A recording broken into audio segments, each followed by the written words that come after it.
citar vários nomes.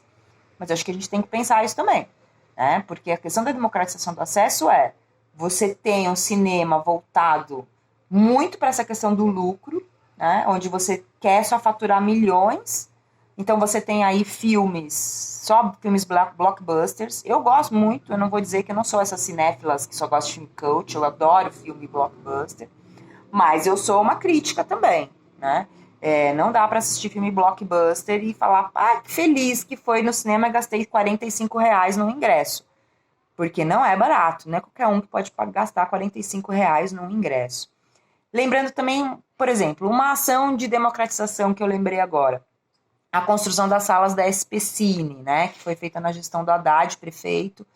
Isso sem dúvida, né? O projeto inicial eram de 20 salas, não sei se todas essas salas foram implantadas efetivamente, mas eu tenho visto várias, tem bastante já, mas, olha, se bobear já tem as 20.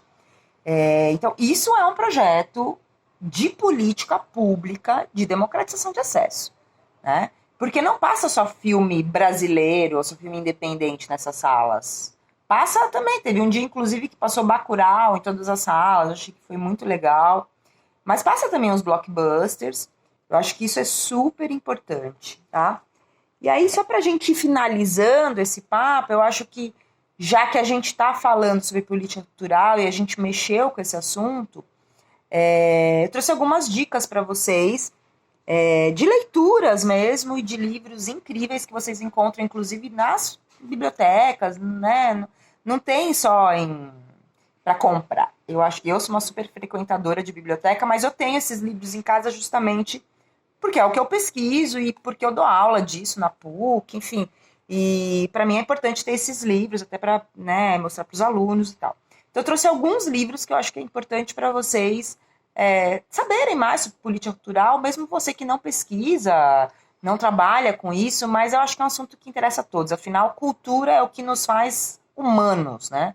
Os animais, eles se comunicam, mas eles não têm cultura. Nós temos, e é isso que nos diferencia dos outros animais, né?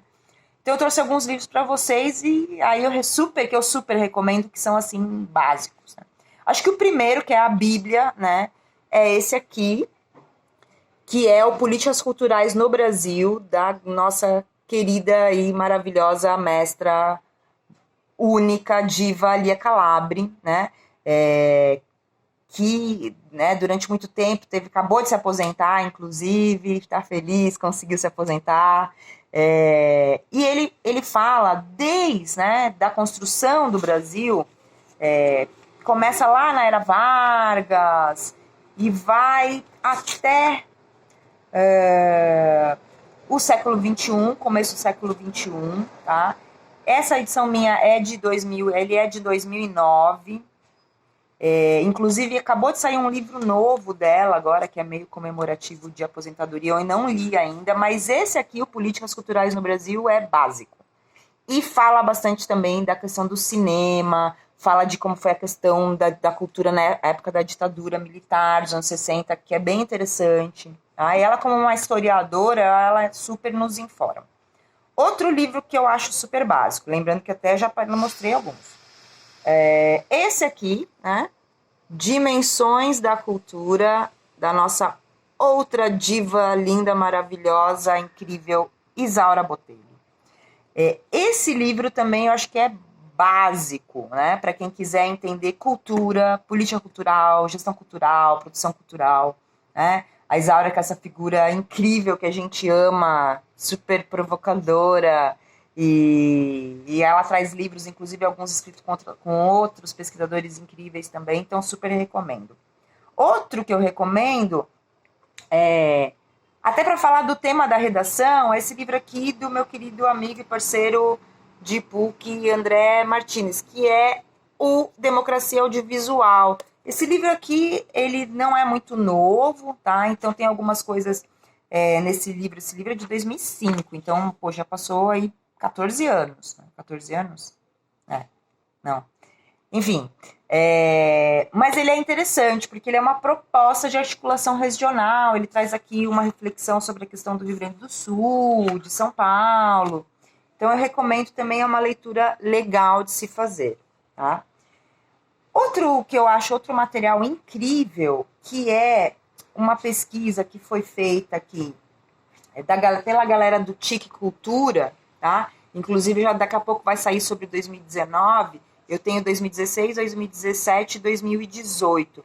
Se eu não me engano, esses materiais estão também na internet. Luciana Lima dá uma força aí pra gente, se tiver os links posta. É bem legal, até porque fala da questão de consumo de cultura e fala muito sobre a questão de consumo do audiovisual.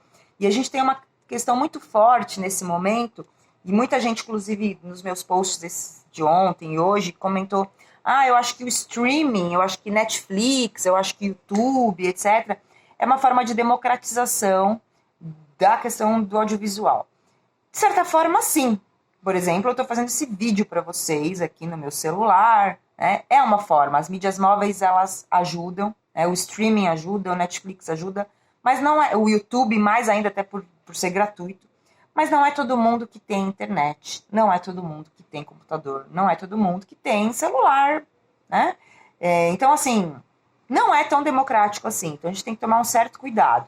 Mas, ao mesmo tempo, de certa forma, os dados que tem nesse material do TIC, eles mostram algumas coisas, por exemplo, incríveis, né? Alguns dados incríveis, como a questão de que muita gente, por exemplo, hoje escuta música pelo YouTube. 70% dos entrevistados disseram que escutam música pelo YouTube. Muito mais que Spotify, que Bandcamp, enfim, que outras plataformas, tá? Então, eu recomendo esse material bastante. E aí, para fechar, né, outras recomendações. Primeiro, eu acho que essa coleção aqui, as duas coleções da UFBA, né? Esse aqui é o último livro de gestão cultural, com vários textos. É um livro organizado aí pelo nosso querido, maravilhoso supermestre Albino Rubim, tá? Essa coleção é incrível, eu super recomendo. Tem no site da UFBA, da EDUFBA, né? Tem vários livros maravilhosos. Esse é o último que eu acabei de comprar, inclusive eu nem li, só uns 2 textos por enquanto.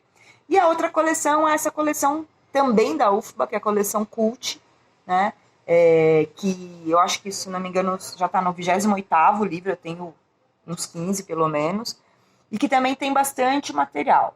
Tá? Eu não tenho muito material sobre cinema, porque não é a minha área foco. A minha área foco é mais música e cultura de um modo geral, né? Mas tem bastante coisa também sobre cinema, então eu recomendo que antes, né, das pessoas aí saírem falando sobre esse tema, né, que é um tema muito caro, muito importante para a gente, que é a democratização de acesso à cultura, né? E, claro, também democratização de acesso ao cinema, que é o tema da redação do Enem. Eu acho que é importante que a gente se informe, que a gente leia, que a gente discuta.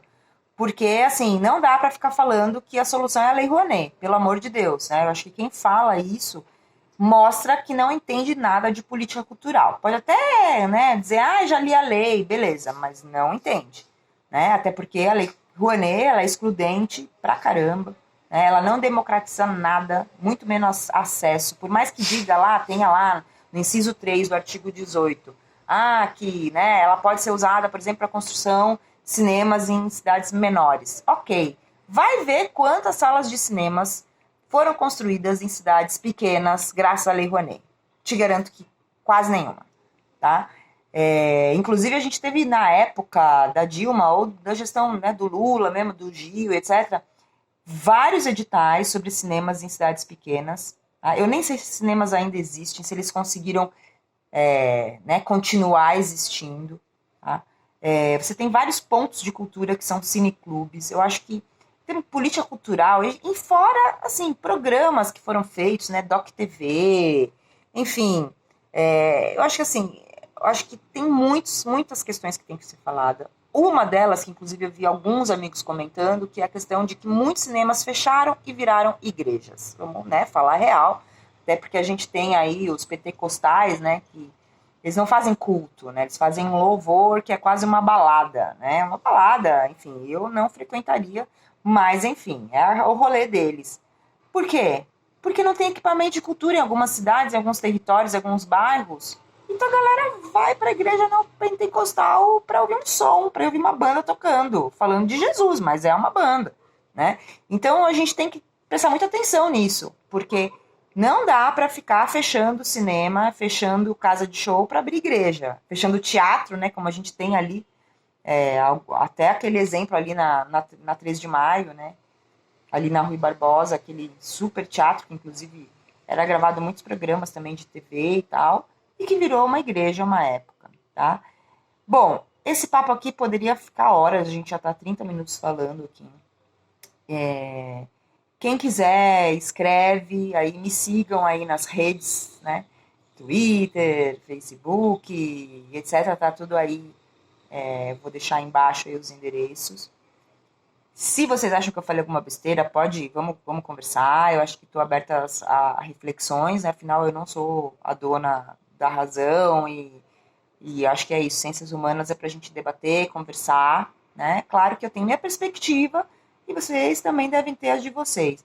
Mas isso foi um pouquinho para a gente trazer à tona esse papo super importante, porque nesse momento a gente tem milhões de pessoas que escreveram sobre democratização de acesso ao cinema. Então a gente tem que aproveitar esse momento que levantou a poeira, que um monte de jovem descobriu que o Mink fechou e ficou pé da vida com isso, para levantar o assunto. Mas se é para falar do assunto, vamos falar direito, vamos se informar e vamos informar essas pessoas, justamente porque a gente está há anos falando de democratização de acesso, a gente demorou anos para conceituar tudo isso academicamente, para a gente entender o que era democratização, para a gente entender o que era acesso. E não vai ser uma prova do Enem, né, num governo desgoverno, tá, que vai mudar essa narrativa nesse momento para uma coisa que a gente não quer, né? Justamente porque não pode apenas desmontar, eles querem, além de desmontar a cultura, cortar edital, censurar, né, e etc., eles estão querendo também mudar a narrativa sobre o que é democratização de acesso à cultura. E a gente não vai deixar. E eu fiz esse vídeo por isso, né? Bom, é isso. Para por aqui. E obrigada pela paciência para quem ficou até o final. Foi bastante grande. Mas eu espero ter contribuído um pouco com a reflexão de vocês. E é isso. Tamo junto. Valeu e até breve.